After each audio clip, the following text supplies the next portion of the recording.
మధ్య కాలంలో ప్రతి పథకానికి బయోమెట్రిక్ తప్పనిసరి అయింది.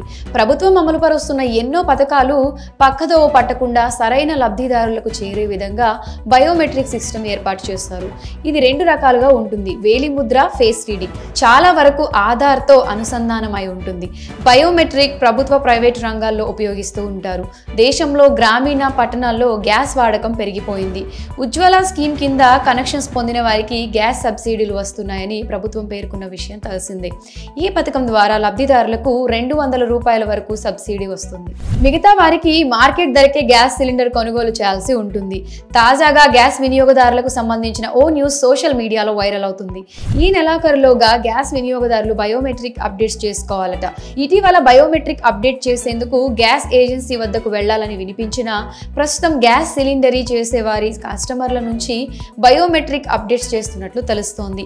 ఇందుకోసం గ్యాస్ డెలివరీ చేసే వారి వద్ద ఓ ప్రత్యేక యాప్ ఉంటుంది. దాని ద్వారా వేలిముద్ర లేదా ఫేస్ స్కాన్ చేస్తారు.